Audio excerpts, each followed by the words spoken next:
Hi guys, it's Debbie, and today I'm here with Fabio Guaglione, which co-directed with Fabio Resinaro Mine, a new psychological thriller film which was released a couple of months ago in Italy and will soon be released in the United States. Mine will be released on the 7th of April, and it speaks about a soldier, Mike, which during a mission steps on a mine far away from his team and can't move without triggering it. Obviously this leads to a series of psychological and physical issues. So Fabio, Mine has received a lot of success in Italy and will soon be released in the United States. How do you feel because of this big next step? Well, we didn't expect such a success in Italy because the movie is really peculiar. So it's not just a thriller, it's a mix of genres, and it's also a little bit, driven by filmmakers. It's not like a straight genre movie. Okay. So we expected a little bit of a controversy, of some nasty reviews like, these guys, what they were thinking.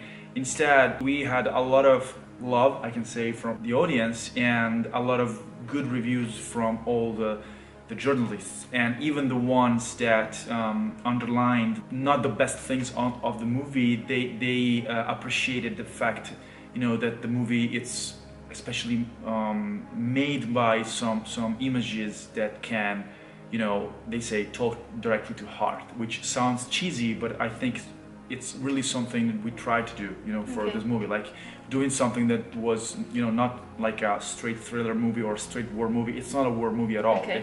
It's like more an inner war movie. It starts like a war movie, then becomes a survival movie, then a drama, then some kind of dream-like existential movie. From the beginning, we wanted to do something really for the soul, let's say, and the critics like that. So for us, because we worked 3 years like in a bat cave, without knowing how the audience or the professionals could have received the movie, it was a big surprise that everything we thought during the 3 years of the process were some kind, like, good choices, and now the movie, it's going to be released in the United States, and obviously, for them, I mean, the curious thing is that here it's a little bit perceived like an American movie made by Italians, but there it's like a European movie. It's not going to have a wide release. It's going to have the proper release for a European movie. So it's not like thousands of screens, but from the first trailer, the feedback from the Americans was awesome. So there are a lot of expectations. The fun thing is that many of the Italian fans, because this movie now, have fans, which I think it's cool, asked us, how are you going to compete with Fast and Furious 8 because it's the same weekend? And I was like, no, guys, we're not going to compete. I mean, Fast and Furious is, I don't know, like 4,100 screens. We're going to be limited. Yeah, limited release. Yeah. So it's all about good reviews and good success, but it's really limited release. And in fact, if you go to the website of the American distributor, you can already see which cinema and which screens it will be available. Yeah, and which cities, like the 25 most important American cities. And during the last month, there has been a lot of discussion surrounding the Oscars and other film awards in general, and now you are nominated for Best New Directors at the Davide Donatello, along with the nomination for Best Digital Effects. So how do you feel with this nomination?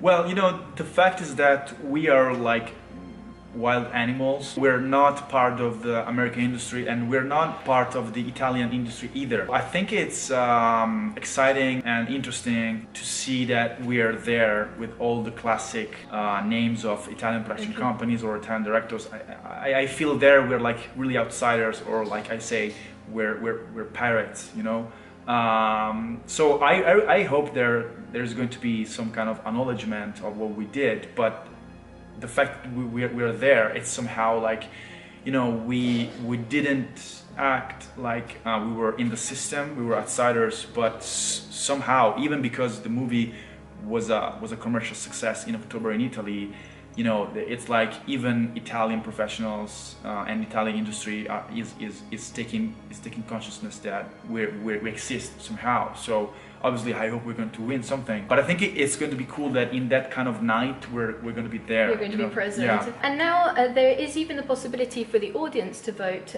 for an extra award for the Davide Donatello, and they can vote online up to 5 times a day, isn't it? Yeah, this is. I mean, the big jury of the Davide Donatello selected 5 movies amongst all of them to represent the most innovative for the future, the most innovative movies for Italian cinema. And I think mine, it could be an example of where Italian movie makers and industry could go, because it's part of this so-called new wave of movies like Lo chiamavano Gigolo or Veloce come il vento or Gomorrah, you know, and we're proud to be part of that, because we were afraid that Italians didn't like the fact that we shot with American actors or with American producers. They wouldn't accept this. I was really afraid of that. Instead, it happened almost the opposite. People are proud, like this is an Italian movie because writers and directors are Italian, editors are Italian, musicians are Italian, the VFX were made in Italy. So it's like this is an American movie with Italian taste. We'll leave the link in the description box below where you can vote up until the 27th, the night of the awards. The main protagonist of the film, so Mike Stevens, is portrayed by Armie Hammer. How was it working with Armie? You know, every time I watch the bonus material, the extras of a DVD, I always listen like, oh, it was awesome to work with him. And I always think, yeah, you know, the managers paid them to say that. But I have to say, it was amazing to work with Armie Hammer, because, you know, we selected him also, you know, especially because for this movie we needed like an ally. You know, we couldn't choose someone that we didn't feel it was our best ally in such hard environment to shoot, you know, because we basically had one actor, and we need to be like 2 directors and 1 actor, like one team, you know. So we chose him because from the first meeting he was clearly very smart, and he was really motivated to do this movie, because for many reasons it's like a one-man show, you know.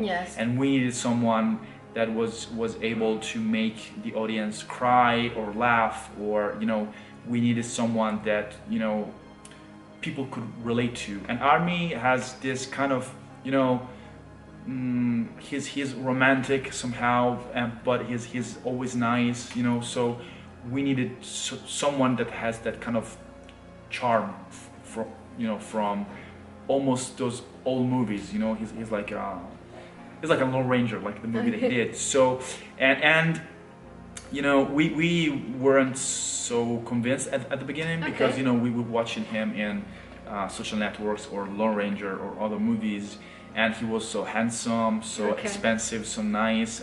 We needed someone more, you know, relatable. Yeah, but also more. I don't want to say dark, you know, torn apart, something like that. You know, like a soldier, like someone different, you know. But when we met him, we understand that he could transform himself.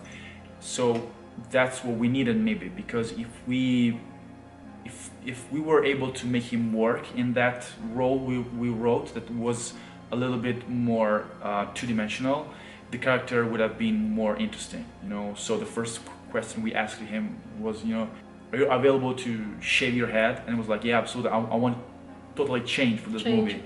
And we were like, oh, okay, this is a good starting point, you know. And we talked, and he really got the script. Were Armie Hammer and Tom Cullen your first choice, or did you consider other actors before? When we were writing the script, we were thinking that someone totally different. Someone like, I don't know if I can say that, but someone like Tom Hardy, or even someone like more fun, like Shia LaBeouf. But Tom Hardy would have been like an obvious choice. He's like a really great star now, and super busy.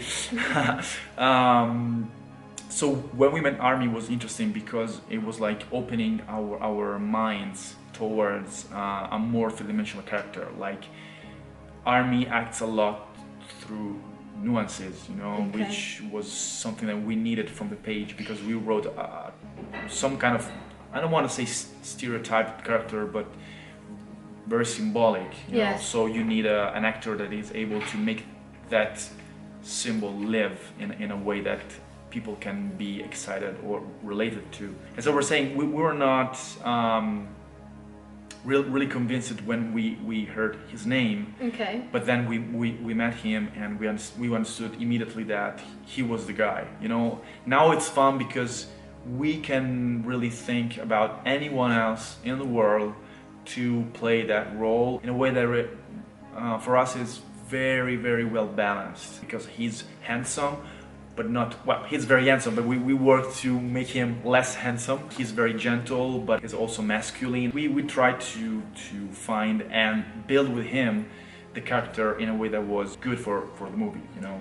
And for the role of Tommy, I think we see the screen tests for more than 40 actors, but Tom Cullen was a perfect fit because of his sense of humor and because of his physicality. I mean, it seems stupid, but Armie Hammer is very, very, very, very tall. If his body was not more or less tall like him in a wide shot, they like... You could see the difference. Yeah, it seems funny, you know. So we needed two soldiers, and Tom Cullen was a really great actor and really fun. So we needed, like, you know, the sidekick, you know. So that's why we chose him. In American Sniper, another film which speaks about the traumas of war and the effects of war, there is Chris Kyle, and Chris Kyle also has some doubts when he is in war. He's not sure when he has to shoot at some targets, but he's still the stereotypical American alpha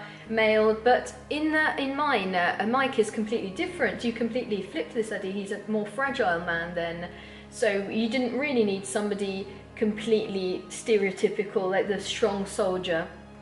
Well, this is, maybe there are two reasons for that. The first one is because we wanted to do a drama. Okay. And that drama, the starting point from that drama was the metaphor of being on the landmine, being stuck on the landmine. So if you are stuck in your life for some reason, you have some inner conflict, and that's where or what we wanted to explore, you know. And the second thing is probably because we are Europeans, so we try to write something that are not black or white. So that's probably the two main reasons. In mine, the war is only a background to the story. It's not actually a war film. It's more of a psychological war, as you said before. So this could be compared to other films, for example, Gravity or Ex Machina, when they're these huge background contexts, but then the story only revolves around one or two main characters. So it's more of a psychological war then, it's not a war film. It's just a background, would you say? You prefer to analyze his mind? Yeah, we use the war movie as a tool, basically, to tell the story, and also a little bit to appeal the audience, or even to appeal, you know, financiers or distributors. Like, oh yeah, this is gonna be a genre movie with explosion and stuff, but in the end was a dramatic movie. So yeah, I think Gravity was a good example, also because we thought a lot about Gravity while doing the movie, because maybe it's not the first movie you think about, because it seems like a space opera, and it seems like an astronaut that has to come back to Earth. But in the end, for us, it was about a woman that has to deal with the death of her son. Yes. That's it, you know. And everything is really metaphorical. So that's right. That's what that's the direction we chose for mine. Even because we also sometimes thought about some scenes of mine, like he's alone in an alien environment, in an alien, you know, planet, and somehow the Berber character, it's an alien, because for us, you know, for Western people, he has a totally different way of thinking, way of moving, way of acting. So when they talk each other, for us it was like two totally different alien cultures that try to... They're meeting. Yeah, they're meeting. And that's also what many journalists said. I kind of agree. That's the most political moment in the movie. But for us, it's not not political. It's more about human beings, you know. But if you want to read a layer that talks about war somehow, or conflicts, yeah, there's some kind of that, but always because wars and conflicts always start from single human beings, you know. Yes, because Mine mistakenly has been compared to a lot of films, for example, 127 Hours or Buried. So these films in which the main protagonist has a physical problem, is stuck, but Mine is more about a psychological problem. It's not just Mike being physically stuck on the mine.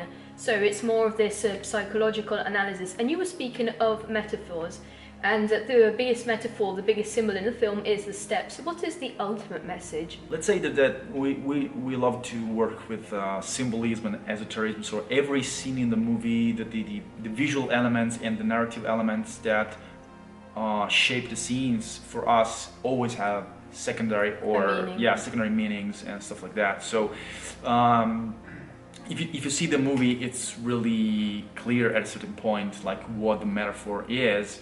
Basically, it's like we start from his being stuck on a mine, and so to tell about his false step, to explore his previous false steps in his life. So it's like we are saying he steps on a landmine and he's stuck, and he has to make a choice in order to die or survive, because of a series of choices that he made or he didn't make. The ultimate message can be explained or only if we can explain the ending. Otherwise, it's in general terms, it's like we wanted to talk about the relationship with fear. You know, so sometimes you're stuck because you're afraid to make the step because you think something terrible can happen, you know. Does the color blue have a symbol in the film? Because there are some specific scenes that, for example,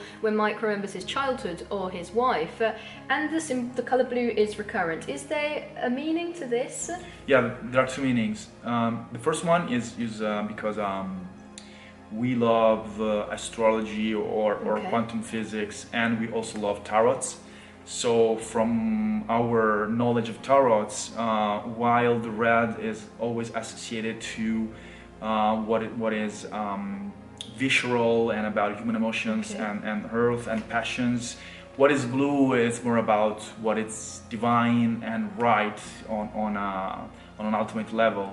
So it's like the ultimate positive elements, you know. So as an example, the child, the sack where she carries the toys is blue, or Mike's girlfriend has this light blue shirt. Yes. And as an example, they paint with blue the room, walls, and that is for two reasons. The first one is because it's the moment when Mike can a little bit let himself go and just play.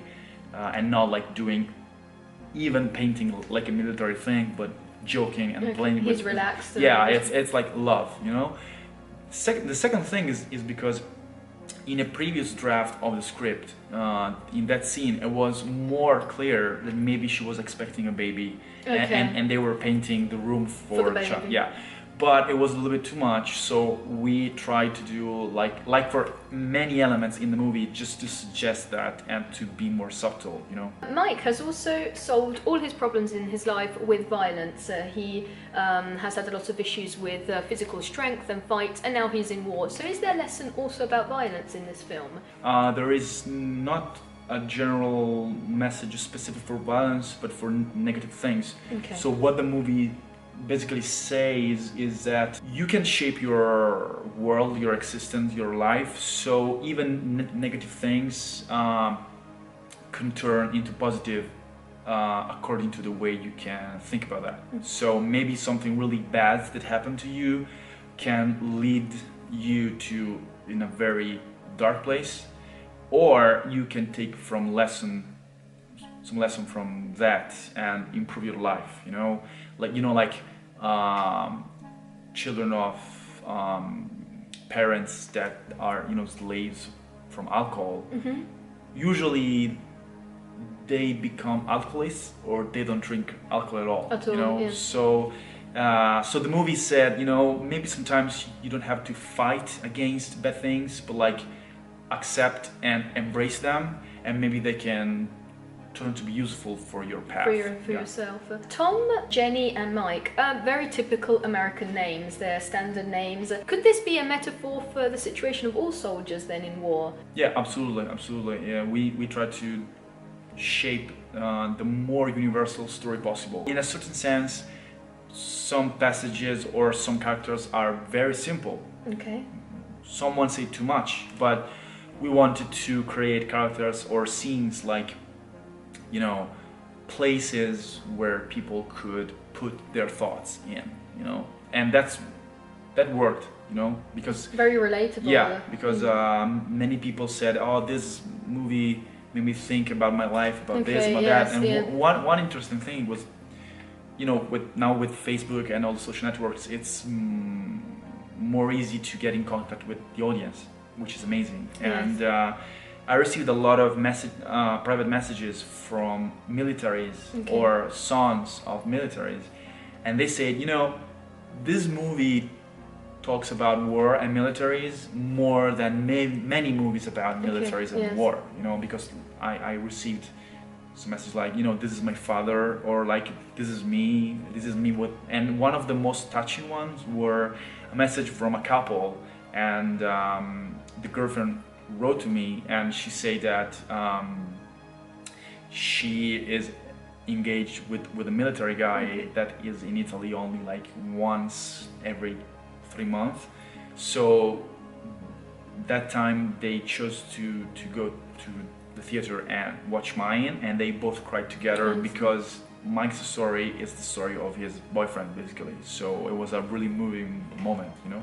Did you receive either some criticism by who would have preferred a more typical approach to the topic? Because mine gives a very refreshing and new look onto the topic, but did you receive criticism by who was expecting a more typical approach to a war film?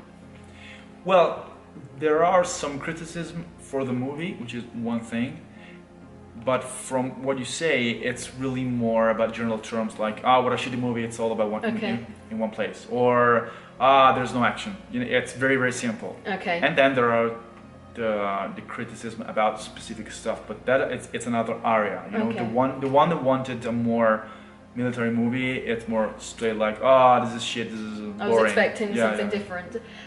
Did you base your stories on real stories of war and traumas that have happened to soldiers? Because we see all the psychological effects. So did you perhaps maybe speak to soldiers or veterans?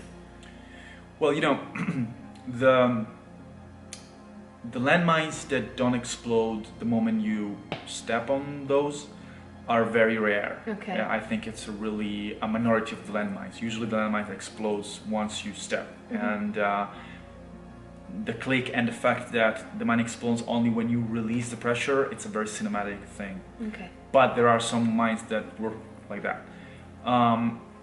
We wrote the story in a very symbolic way, but Army worked a lot creating the background of the character. He talked with veterans, and he talked with psychologists that deal with abusive parents. So he worked on making that believable. How will you continue in the future? Would you like to continue with this genre, or do you have some completely different ideas?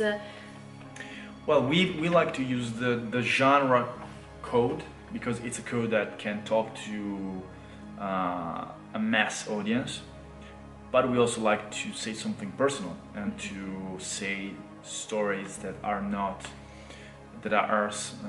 new, you know. So I think we're going to continue to use genre movies and probably international cast to say something personal. So it's like we take the genre, probably we take something already well known, and we twist it a little bit and watch it from a different perspective. And sometimes only that is enough to make a really interesting movie, because think about Unbreakable. It's like a superhero movie, but in a really totally grounded way. And that was new, you know?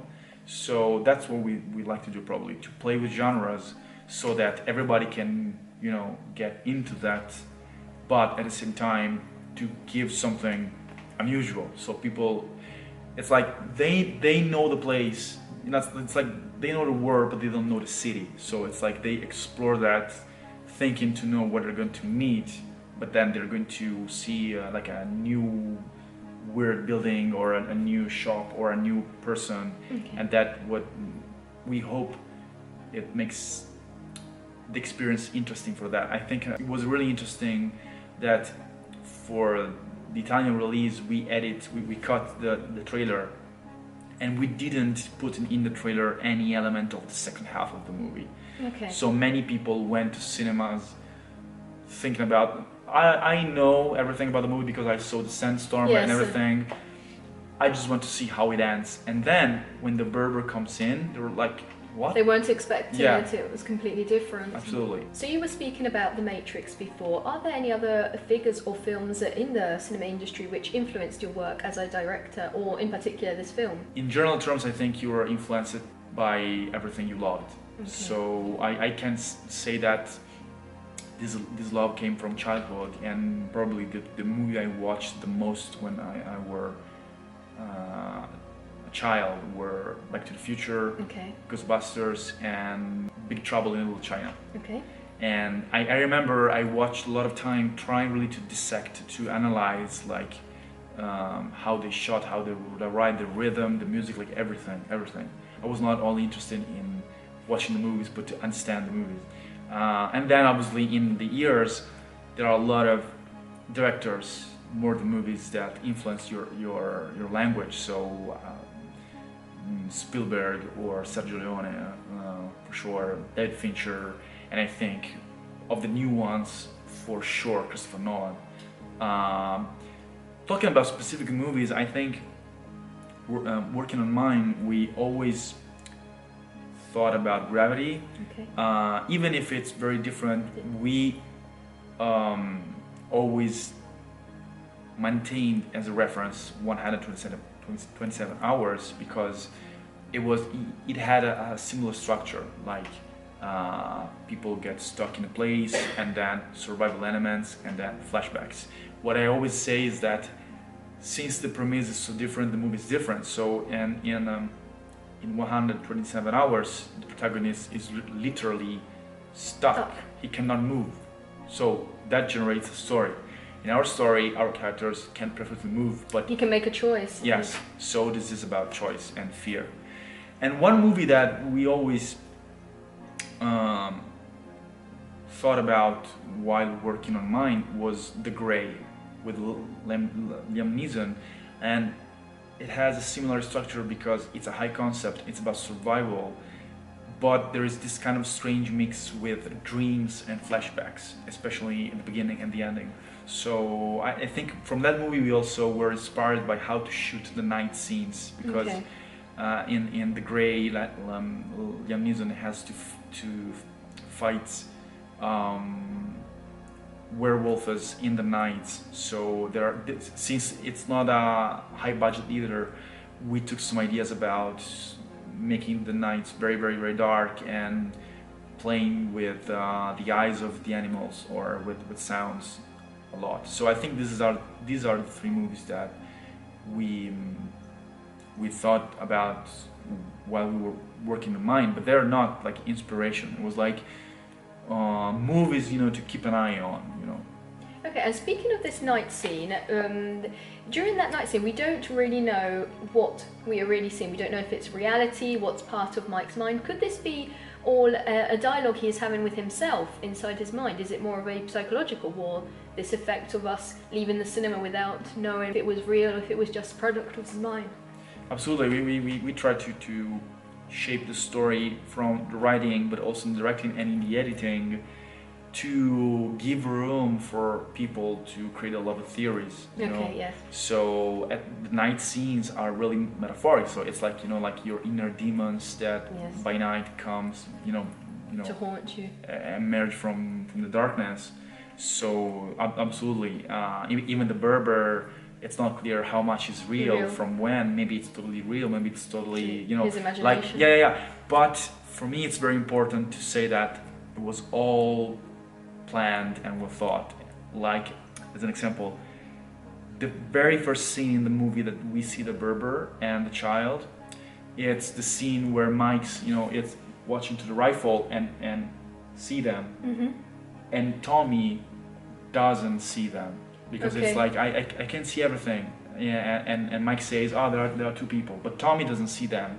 So it's like we intentionally leave the theory that maybe from the beginning it's only Mike watching them. So it's not about we wrote a movie and then people is imagining something that we were not thinking about. It was all planned. It was all planned. Yeah. The good thing is that they came with even more theories than what we tried to suggest, and they all make sense. So it's interesting because it's like we create a puzzle intentionally leaving some holes.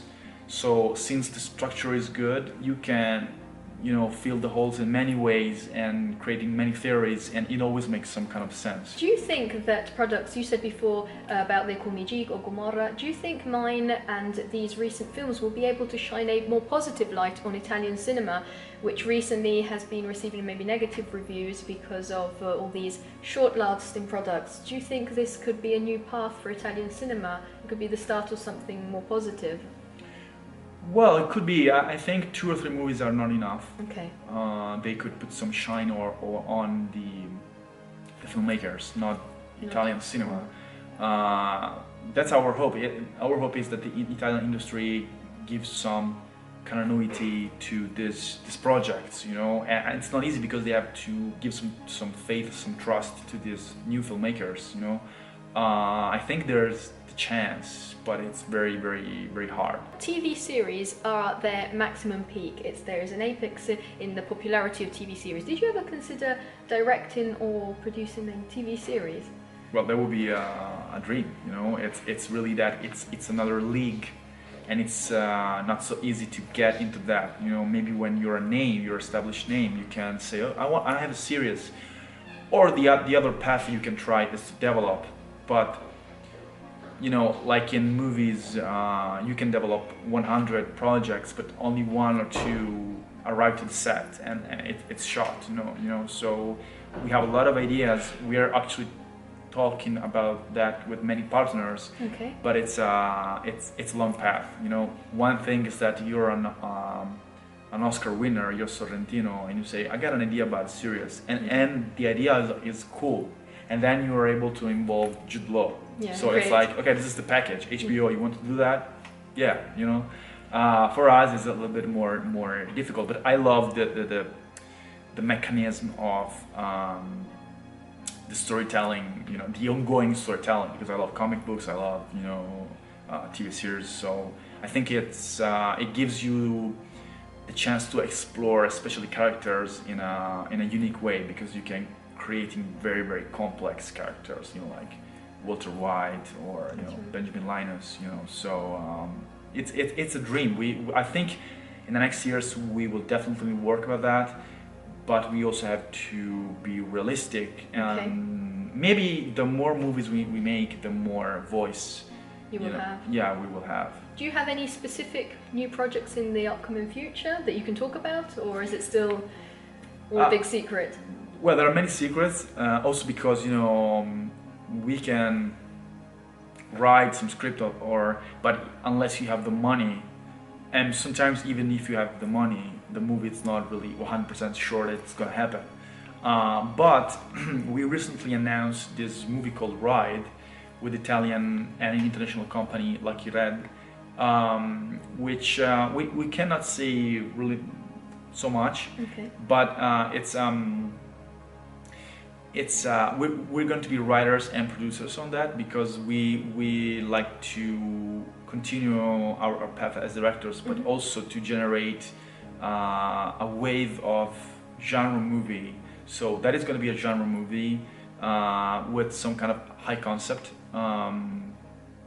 And another of our goals that we would like to achieve is to be able to produce 1 movie like this a year, with young directors, not on hold, but with young directors that we can oversee and give suggestions to them. So this is a really interesting project, also because it says once again that Italian industry is trying to do something, and I like the fact that Lucky Dad, after the Coleman Jig, say, okay, maybe we can produce this unique thing.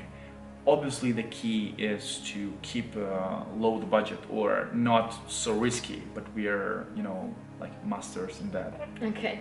Well, thank you so much for your time, Thanks Fabio. And so make sure to check out Mine from the 7th of April in the United States. It is now available already in DVD and Blu-ray, am I correct? I think it's gonna be in June in Blu-ray, and I think from April 17th it's going to be released in Blu-ray and DVD in UK. And make sure to vote for Mine until the 27th of March, and then let us know what you thought about the film with a comment here below. See you soon. Bye. Bye.